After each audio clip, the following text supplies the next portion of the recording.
Hi, everybody. April 18th here as we are continuing on our struggle against this pandemic. Um, Trying out this new little wang dang doodle effect that my phone has where it's making the background black and white. So let's see how we like this one. Okay, today we're going to talk about another one of my top 10 favorite bands of all time, and that is the incomparable Queen. So I've never seen them live. The closest I ever did was to see them live was, oh yeah, I remember that one. I should have had that prepped up.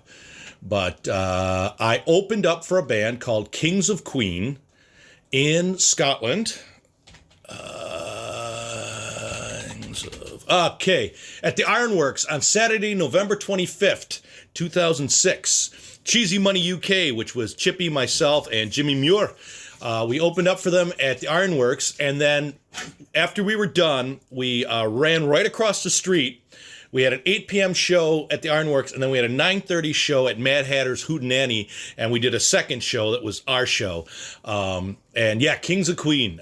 Very interesting when I went to see them, when we showed up as they were sound checking, and the lead singer was a short little bald guy, sounded just like Freddie. And then as we finishing up the opening set and we packing our stuff and we're walking off to the side of the stage, there's the lead singer, and he full wig. He had, like either penciled on or fake eyebrows. It was amazing. So I never did see Queen live, and I'll never see Queen live. As far as I'm concerned, I'm not interested in seeing, Adam Lambert singing. Not anything against Adam. He's a stellar singer. I just don't want to see a tribute act. I don't want to see, which is what I feel they are. They're not going to play any of the cool stuff that I want to hear. And since Freddie isn't around, there's no sense digging. So let's get right into it. But hey, if you're into it, go see them. I'm not telling you not to. I'm just saying I've chosen not to. First album, 1973, Queen. Keep yourself alive, doing it all right. Great King Rat, My Fairy King, Liar's Gold, The Night Comes Down, Modern Times Rock and Roll, Son and Daughter, Possessed Song, Jesus and Seven Seas of Rye, great debut album, stellar debut album. 74, they come out with Queen 2. This is a little bit interesting. Procession, Father to Son, White Queen, Someday, One Day, The Loser in the End, Ogre Battle, The Fairy Fellers, Master Stroke, Nevermore, The March of the Black Queen, Funny How It Is, and then, of course, the infamous Seven Seas of Rye. It's a good album, a little bit on the peculiar side, but it's 1974 when they get it together with Sheer Heart Attack. Right off the top, Brighton Rock. And then Killer Queen, which was the big hit off the album, which I've never been a big fan of. After that, Tenement Funster, which is my all-time favorite Queen song. Right into Flick of the Wrist, Lily of the Valley, Now I'm Here, In the Lap of the Gods, Stone Cold Crazy, which actually Metallica used to do. I think I saw them back in 93 when they were touring on the Black Album. They ended the entire show with Stone Cold Crazy. Dear Friends, Misfire, Bring back Bring back that Leroy Brown. Excellent. She Makes Me. Stormtrooper in Stilettos. And In the Lap of the Gods Revisited. Perfect album. Listen to it. Stellar album. That album really put them on the map. And then it was A Night at the Opera, which really solidified their fate. Death on Two Legs, which was dedicated to their former manager. But it said it's dedicated to ... It's a very, very searing, nasty letter to him, open letter to him, without mentioning him. And I actually, Jim was there's other, who was his name? He formed a studio. I actually have his book, his autobiography. He's long since passed, and it's a great book, and does a great writing. Really talks about what it was like, handling them back in the day. Lazing on a Sunday afternoon. And then I'm in love with my car. Taylor's song, You're My Best Friend. John Deacon wrote a great song, In the Year of 39. May's killer song. Sweet Lady, Seaside Rendezvous, the Prophet song. Everyone makes a big deal of Bohemian Rhapsody, which is a brilliant track, but the Prophet song is amazing. Love of my life, Good Company, and that Bohemian Rhapsody, and then God Save the Queen. Stellar album. Killer. 1975. 1976, A Day at the Races. This one didn't do as well from him, and it's a little bit of a step back. It's a little bit darker. Tie Your Mother Down, You Take My Breath Away, Long Away, The Millionaire Waltz, You and I, Somebody to Love, Did Anybody Find Me? Somebody to Love. White Man, Good Old Fashioned Lover Boy, Drowse, and Tio Tutere, Let Us Cling Together. 77's News of the World, We Will Rock You, and We Are the Champions. And then Sheer Heart Attack, the title track of the album that it never appeared on. And there's only a few albums that have this in the world. I'm trying to think of some of the other ones, but Sheer Heart Attack is one of the albums that doesn't have their title track on the Sheer Heart Attack album. All Dead, Spread Your Wings, which is fucking gold. Fight from the inside. Get down, make love. Sleeping on the sidewalk. And then Who Needs You? And probably one of the most brilliant songs I ever put out that nobody knows about. It's Late. Got to check it out. My Melancholy Blues ends the album. Yeah. The weak stuff is We Will Rock You and We Are the Champions, in my humble opinion. The other stuff like It's Late, which is brilliant. This album, and a shout out to my buddy Kevin Black, who absolutely loves this album, and I do as well, and we were just talking about it. 1978's Jazz comes right out with Mustafa Ibrahim. La la la la, we'll pray for you. Into Fat Bottom Girls, Bicycle Race. If you can't beat them, join them. Let Me Entertain You. Dead on Time. In Only 7 Days. Take Me to the Dreamer's Ball. And then Fun It. Leaving Home Ain't Easy. And then scientifically considered to be the greatest song ever. They did this article where they figured out that Don't Stop Me Now is the greatest song ever, because of the chord progression, and the tempo, and the lyrics, and how Freddie sings it.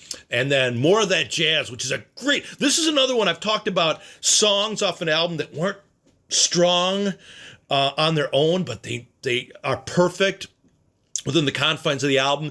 More of That Jazz is that. We're in the middle of it. They do a quick montage of all the other songs on that album.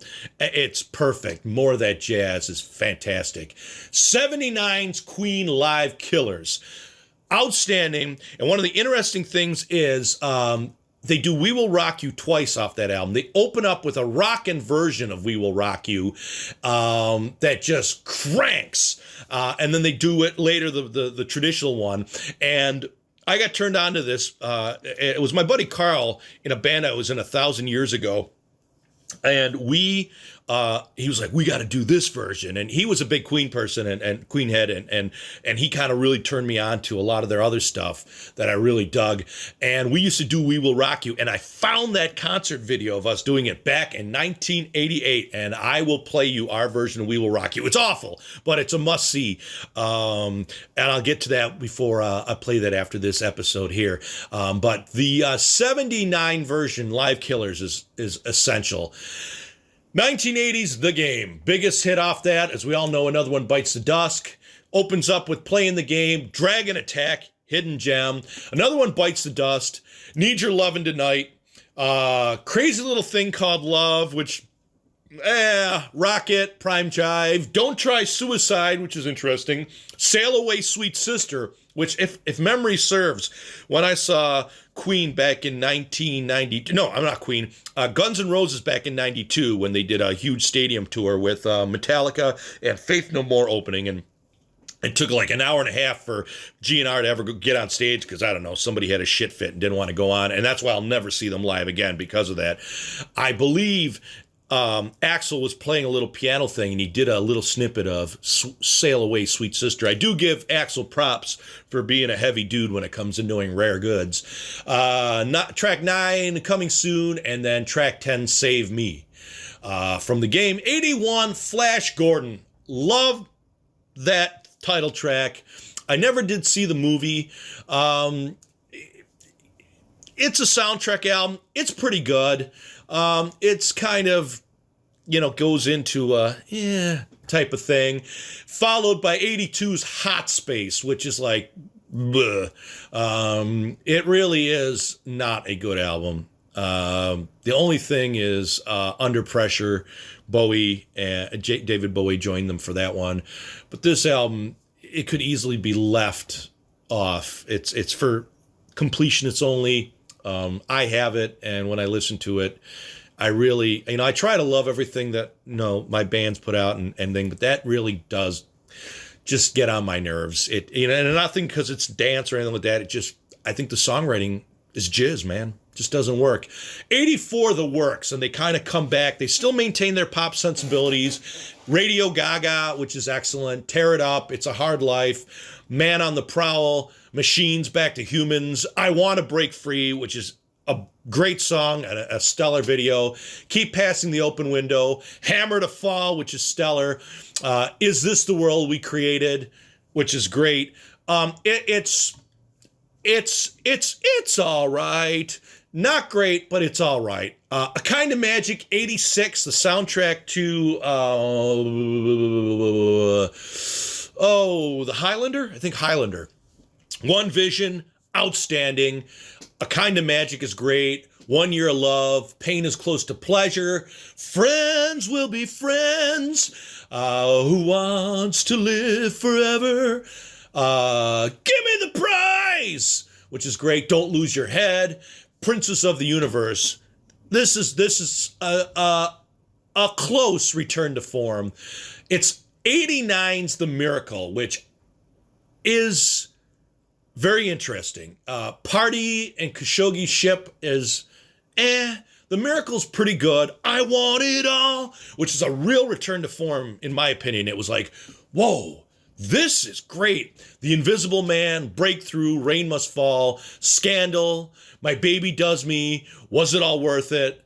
And the version I've got comes with a bonus disc of the single version of I Want It All. Hang On in There, which was the B-side, Hijack My Heart, Chinese Torture. This one's the quality stuff on the album kind of makes up for the jizz stuff on the album, I guess. It's Innuendo, 91's Innuendo. That is an absolute return to form. Innuendo is stellar. I'm Going Slightly Mad. Headlong is outstanding. I Can't Live With You. Don't Try So Hard. Ride the Wild Wind. All God's People. These Are the Days of Our Lives. Probably the greatest Queen song ever written. Freddie sings it with such emotion. Delilah, which was an ode to his cat. The Hitmen, Bijou, and The Show Must Go On. This is wow. Absolutely wow. Back in 86, they released, I just want to say, they released a live album. They released, what did they release? They released Live, I think Live Magic and Live at Wembley. Both of those were from the 86 tour. I had it and I wasn't blown away by them. So they never came into my collection. I just wanted to bring that in there. And then 95's Made in Heaven, which was posthumously released. And Freddie had passed away during the recording it, and it's fantastic. It's a beautiful day. Wow. And he just sings, and he's got about a tenth of the power. Maybe he can sing, maybe he sang for 1 hour a day recording it. I don't know what the thing was, but boy, Wow. And he still had those pipes. Made in heaven, let me live, mother love, my life has saved. I was born to love you, heaven for everyone. Too much love will kill you. You don't fool me. A winter's tale, and the reprise of a beautiful day. It's a beautiful day. And then there's this like 28-minute sort of noisy montage for him. And it was then shortly after, and like I said, nothing against Adam Lambert, and he is a stellar singer, but I don't feel that. I just feel he copies. It's like when Journey found that guy from the Philippines, and he sounds just like Steve. I can't think of his name off the top of my head. It sounds just like him, and I'm like, I don't want someone to sound like him. Let's change. So what happened is Queen teams up with Paul Rodgers, which I was just like, what? Huh? Brilliant. And in 2008, they released This Cosmos Rocks under the name Queen and Paul Rodgers. And it is stellar. It's different. It's not Freddie. It's Queen and Paul Rodgers. Cosmos rockin', time to shine, still burning, small, war boys, we believe, call me, voodoo, some things that glitter, celebrity, which was, I believe was a single they released, through the night, say it's not true, surfs up, schools out, kind of a cornball tune, but still rocks, and then small reprise. This one, I think John Deacon had left, he retired, and he wasn't part of it, so it was really Roger Taylor, Brian May, and Paul Rodgers. But it's great, and it's different, but it's still great. And then in 2009, they released Live in the Ukraine, a double disc set, and it's fantastic. It really, really is fantastic. They do a great selection of the entire history. They throw in a couple of Bad Company songs. They do Siegel, he does it acoustic, and they do Shooting Star. But it's they do All Right Now, which is kind of interesting. The track when he was with Free, and Feel Like Making Love. But they they do Celebrity, which was one of their new tracks, and Cosmos Rocking. But they do some very interesting stuff. All in all, I think it's a fantastic track, and I for one personally enjoy that. And since then, they've put out numerous stuff. I didn't see the movie. I didn't want to see the movie. It's not real. It's made up for effect. I'll rather read the books. I have a book written by, he was the personal manager by Freddie Mercury. And then I have the book that was written by their former manager, who Death on Two Legs was dedicated to. I have his book, Trident Studios. He owned Trident Studios. That they originally recorded in. And it's fascinating. I'll rather read the books, and I don't want to see a movie that's, made up for effect. So that's it for Queen. And I want you all, I know people are up in arms and we got to open up the economy, but folks, we don't know anything. And we're still figuring this out. And as a software engineer, a scientist, if you will, I know what it's like not knowing and trying to figure stuff out and watching models that move and things that change, okay? You don't know until you know, okay? And you're not a scientist.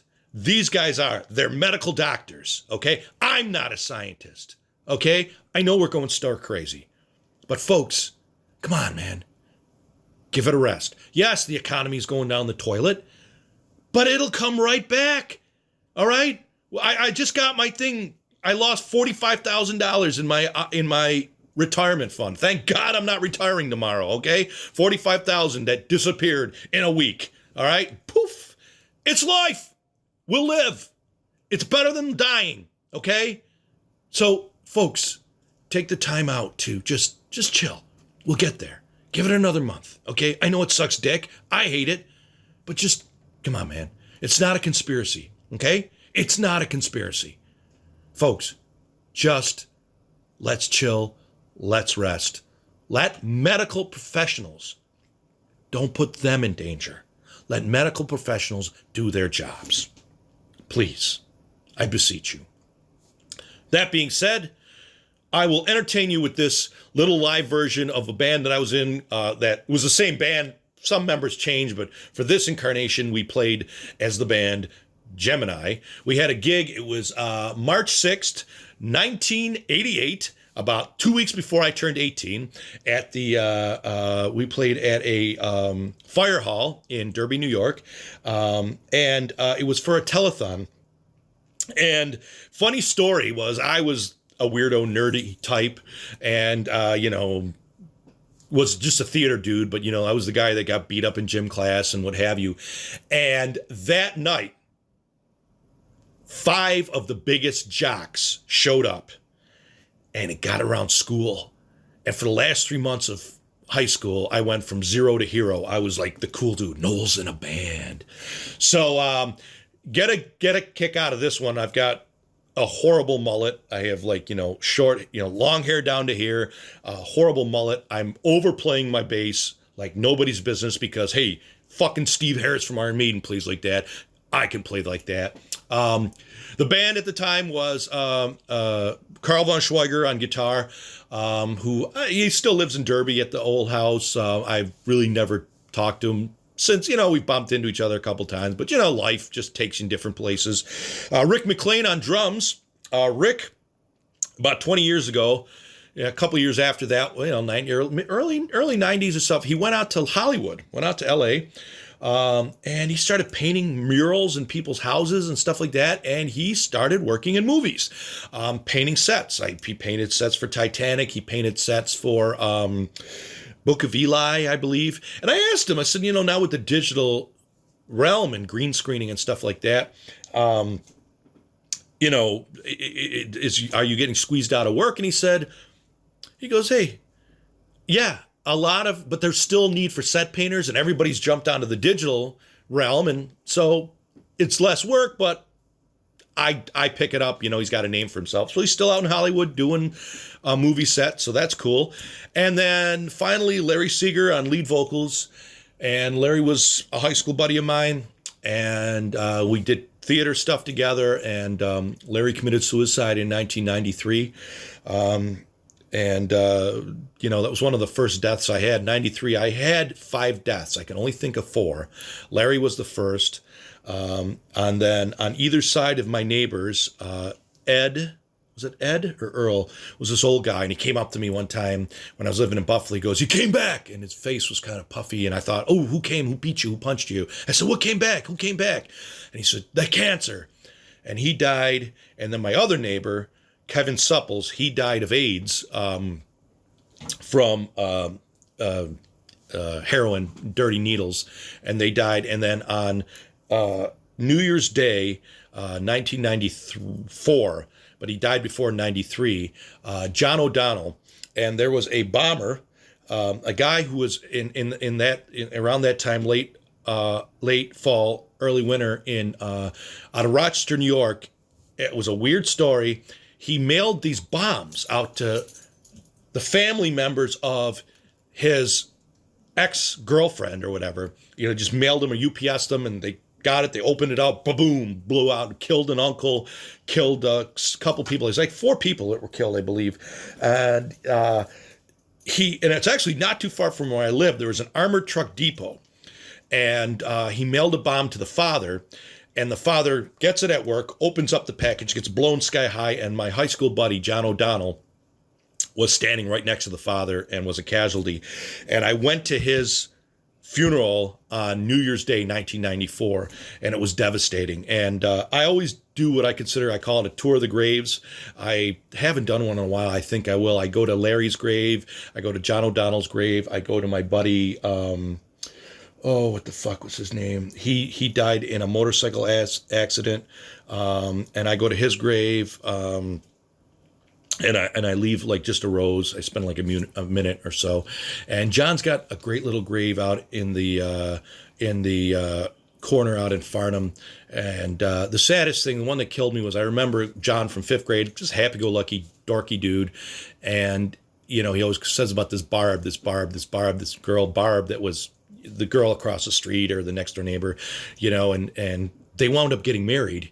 You know, I think she was a couple years younger. And then the fact that, you know, she was a widow at such a young age, that's devastating. And then Larry left a young son, who was maybe 4 or 5 when his father died. I actually read the eulogy.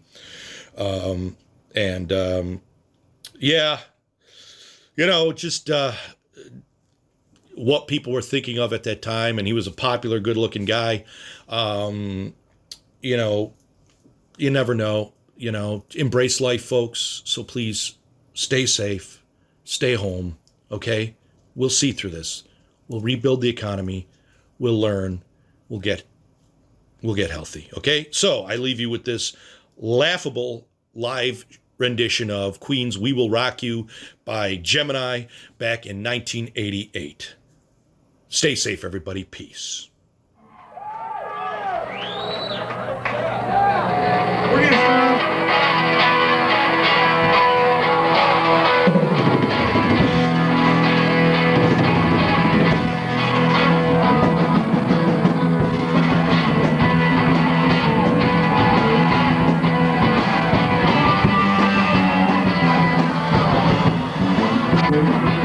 Thank you.